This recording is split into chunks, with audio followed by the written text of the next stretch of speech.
tentang seorang lagi individu yang membuat debut yang mengklaim, mendakwa dirinya adalah adik-beradik ataupun ada darah daging dengan Undertaker.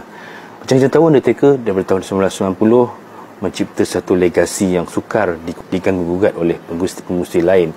Sehinggalah pada tahun 1996 Mankind muncul dan Mankind menyebabkan Paul Bearer berpaling tadah terhadapnya.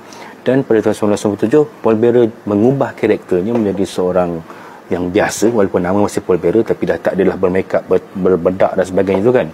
Dan pada ketika itu beliau mendakwa, yang memberitahu Undertaker yang sebenarnya adik engkau yang kononnya mati terbakar dulu hidup lagi. Undertaker tak percaya benda itulah. Ini sembang lah Paul Bearer ni kan. Ini saja dia nak usik perasaan aku lah kononnya. Tapi tak ada sangka-sangka di acara Bad Blood 1997 tiba-tiba arena bergelap ketika mana perlawanan antara Shawn Michaels dan Undertaker berlangsung dalam perlawanan Sangkar Neraka Hell in the Cell. Arena bergelap dan tiba-tiba muncul cahaya merah dan muncullah Paul Bearer bersama dengan satu susuk gergasi berwarna merah di sampingnya menuju ke gelanggang dengan rambut panjang, bertopeng dan dengan selamba mencabut pintu Hell in the Cell itu lantas menyerang The Undertaker. Undertaker pun waktu Kane muncul itu pun pelik lah. Dan yang ikonik waktu itu, "It's gonna be Kane, it's gonna be Kane," kata Vince McMahon yang jadi komentator waktu itu. Jadi orang pun tahulah, oh inilah dia Kane yang selama ini, yang beberapa bulan sebelum ini asyik disebut-sebut namanya kan.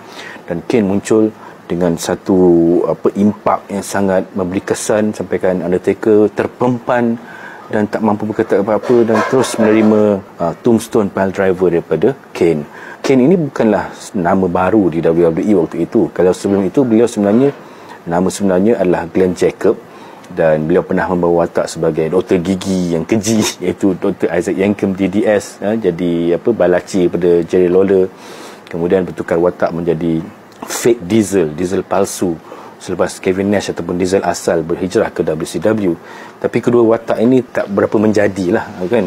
Dan nampaknya Kane ini memang sesuai dengan susuk Glenn Jacob, dan ia terus orang kata kenalah. Dan Kane pun walaupun cuba untuk nak mengulangi semula kemistikan Undertaker, tapi malangnya ia hanya bertahan selama beberapa tahun sajalah. Kemudian tahun 2002 Kane buka topeng dia dan dah mulalah dia punya perjalanan karier Kane itu naik dan turun macam roller coaster. Apapun dia tetap menjadi satu debut yang ikonik